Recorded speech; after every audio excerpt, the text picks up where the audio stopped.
What if I told you that in the mountains of Japan, there sits a monk who has been dead for over 400 years? Yet his body remains perfectly preserved, his skin intact, his fingernails still growing. What if I told you that this wasn't an accident of nature, but the result of a deliberate, horrifying process that took him 9 years to complete? And what if I told you that some visitors claim they can still hear his heartbeat? This is the story of Shinyakai Shonin, a Buddhist monk who didn't just accept death, he orchestrated it, controlled it, and perhaps conquered it. This is a tale that will challenge everything you think you know about the boundaries between life and death, between devotion and madness, between the sacred and the deeply, disturbingly profane. But before we descend into this rabbit hole of preserved flesh and spiritual obsession, let me ask you something. How far would you go for immortality? How much pain would you endure? How much of your humanity would you sacrifice? Because what this monk did to himself makes medieval torture look like a gentle massage. Our story begins in the year 1603, in the remote Dua province of Japan, now known as Yamagata Prefecture. The world was different, then darker, more mysterious, where the line between the spiritual and the supernatural was as thin as rice paper. It was into this world that a man named Tetsurakai was born, though he would later become known by a name that would echo through the centuries, Shinyakai Shonin. But this isn't just a story about one man's journey into the impossible. This is about a sect of Buddhism so extreme, so radical in their interpretation of enlightenment, that they believed death was not an ending, but a transformation that could be controlled, manipulated, and ultimately transcended. The practice was called Sakushin Butsu, literally meaning Buddha in this very body. But what this actually entailed was so horrific, so systematically destructive to the human form, that it makes your worst nightmares seem like pleasant dreams. Wasn't born into this path, he was a man like any other, with desires, fears, and a very human attachment to life. But something changed him. Something drove him to make a decision that would literally reshape his body at the cellular level. Some say it was a vision he received during meditation. Others claim he was visited by spirits who showed him the secret of eternal existence. But the truth, as we'll discover, might be far more disturbing than any supernatural explanation.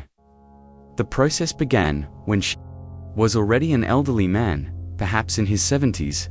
By then, his body had already begun the natural process of aging and decay. But, instead of accepting this inevitable decline, he chose to fight it in the most unthinkable way possible. The first phase of Sakushin Butsu was deceptively simple: dietary restriction. But this wasn't the kind of fasting you might imagine. For 3 years, Shinyakai consumed nothing but nuts, seeds, and water. Nothing else. No rice, no vegetables, no fruits. Just enough to keep his body functioning while systematically starving away every ounce of fat, every bit of soft tissue that might rot after death. Imagine the constant hunger, the way his body must have eaten itself from the inside out. His muscles wasted away, his face became gaunt, his skin stretched tight over his bones like parchment. But this was only the beginning. The second phase was even more extreme. For another 3 years, Shinyakai restricted his diet to just bark and roots, tree bark, pine needles, anything that would provide minimal nutrition while further desiccating his body. His digestive system began to shut down. His metabolism slowed to a crawl. He was becoming something that was no longer quite human, no longer quite alive. But here's where the story takes its most disturbing turn. During these 6 years of systematic starvation, Shinyakai began drinking tea made from the sap of the urushi tree. If you've never heard of urushi, it's better known as the Japanese lacquer tree, and its sap is highly toxic. It's used to make the beautiful, glossy lacquerware that Japan is famous for, but when consumed by a human being, it acts as a natural preservative, slowly poisoning the body while simultaneously mummifying it from the inside out. The urushi tea caused violent vomiting, diarrhea, and excessive sweating. But that was the point. Each bodily fluid that left his system took with it moisture and bacteria that would cause decay after death. The toxins in the urushi sap began to accumulate in his tissues, creating a natural formaldehyde that would preserve his body for centuries. Can you imagine the dedication required to continue this torture day after day, year after year? The physical agony must have been indescribable.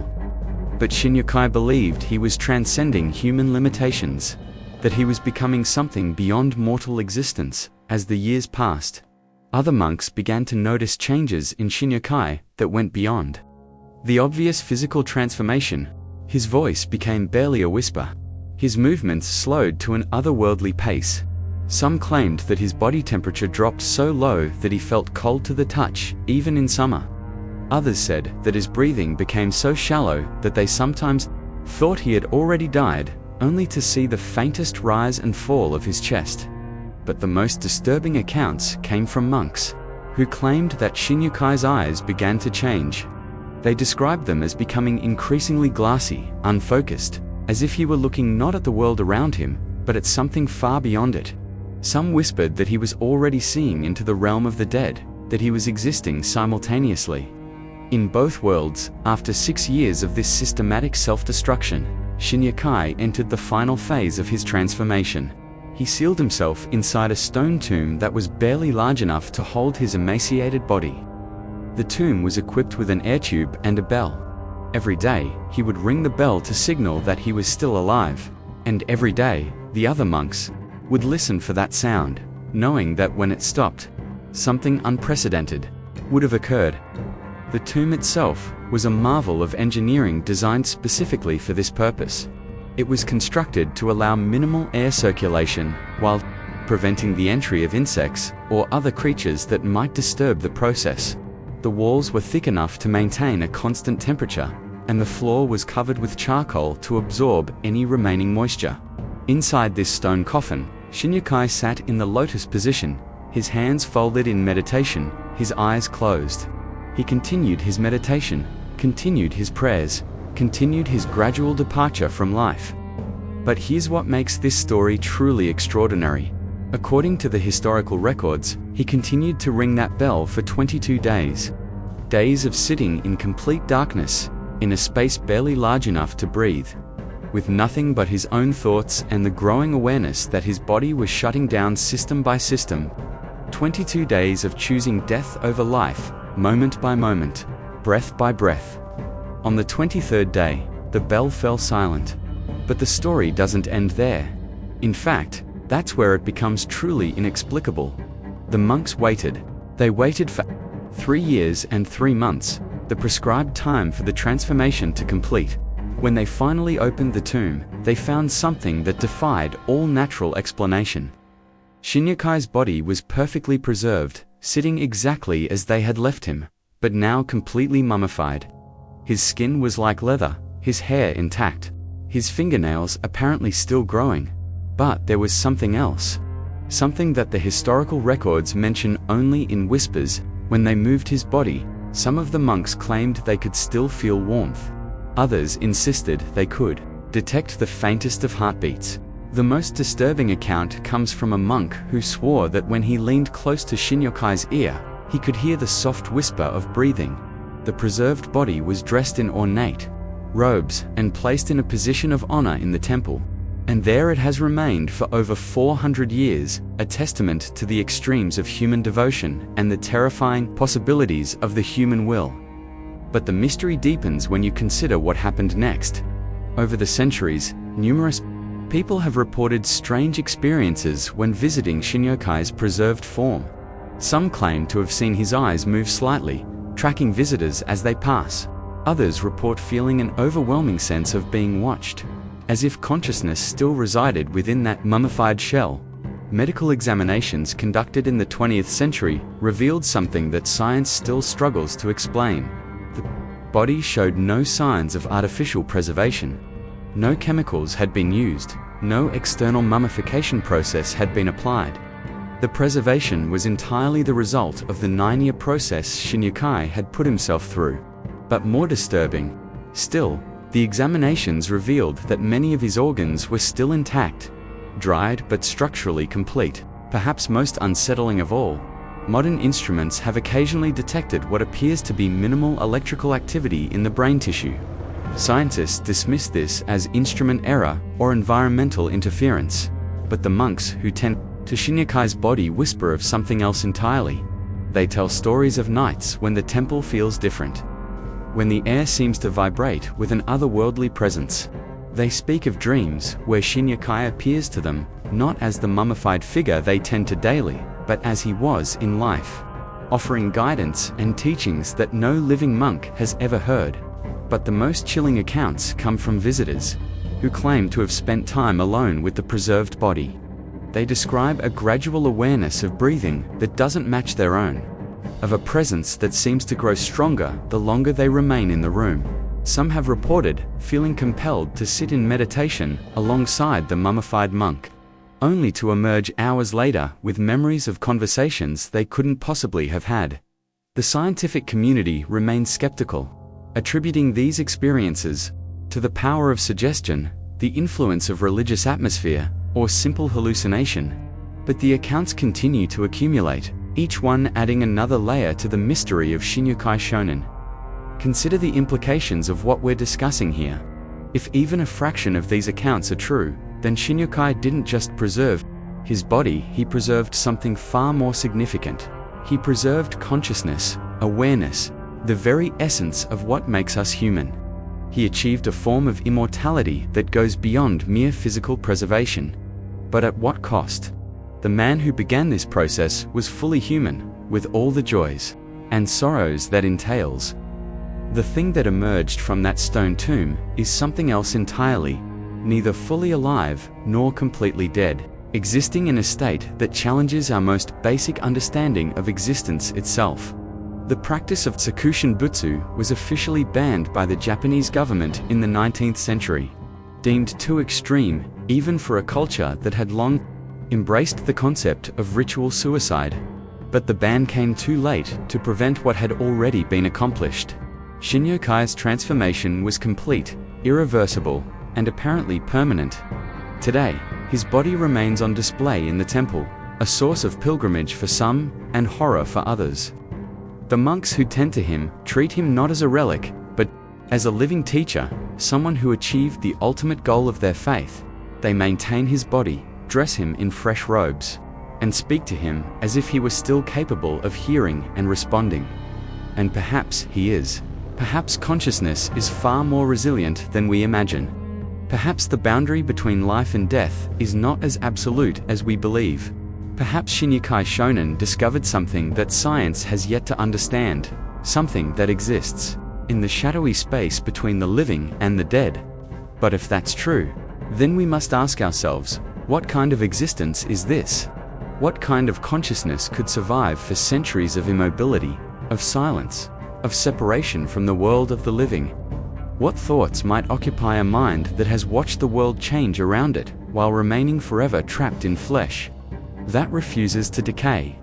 The answer to that question might be more terrifying than death itself. So what are we to make of Shinyakai Shonin? Is he a testament to the power of human will, a man who conquered death itself through sheer determination and faith? Or is he something more sinister, a cautionary tale about the dangers of taking religious devotion too far, of pursuing immortality at any cost? Perhaps the truth is somewhere in between. Perhaps Shinyakai achieved exactly what he set out to do, but the price was his humanity itself. He wanted to transcend the limitations of mortal existence, and he succeeded. But in doing so, he may have locked himself into a form of existence that is neither living nor dead, neither enlightened nor ignorant, but something altogether more alien and unknowable. The monks who tend to his body believe they are caring for a living saint, someone who achieved the ultimate goal of their faith. But I can't help but wonder if they're actually the guardians of something far more disturbing, a consciousness trapped in a body that has become its own prison, aware but unable to communicate, existing but unable to truly live. Think about it. 400 years of sitting in the same position, of watching the world change around you while remaining forever static. 400 years of consciousness, without the ability to move, to speak, to interact with the world in any meaningful way. If Shinyakai truly achieved immortality, he may have also achieved the ultimate form of suffering. But here's what haunts me most about this story. The monks who continue to report strange experiences, the visitors who claim to feel his presence, the instruments that occasionally detect signs of activity. What if these aren't hallucinations or equipment failures? What if they're evidence that consciousness really can survive in forms we don't understand? What if Shinyakai Shonen is still in there, still aware, still conscious after all these centuries? What if the preservation of his body was only the beginning, and the real horror is what his mind has become during 400 years of isolation? And most disturbing of all, what if this isn't the end of his story, but just the beginning? What if the techniques he used, the knowledge he gained, the state he achieved, could be replicated? What if there are others, even now, following in his footsteps, preparing their bodies for the same impossible transformation?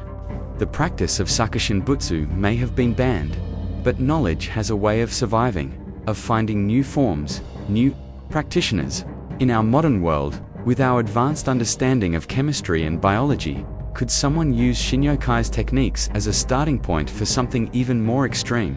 These are the questions that will keep you awake at night, that will make you question everything you think you know about the boundaries between life and death, between devotion and madness, between the sacred and the profane. Because somewhere, in the mountains of Japan, in a temple that has stood for centuries, there sits a figure that challenges our most basic assumptions about existence itself. And whether he's a saint or a cautionary tale, whether he's achieved enlightenment or eternal suffering, one thing is certain: Shinyakai Shonen refused to die in the way that death is supposed to work, and in doing so, he may have discovered something that humanity was never meant to know. Sweet dreams.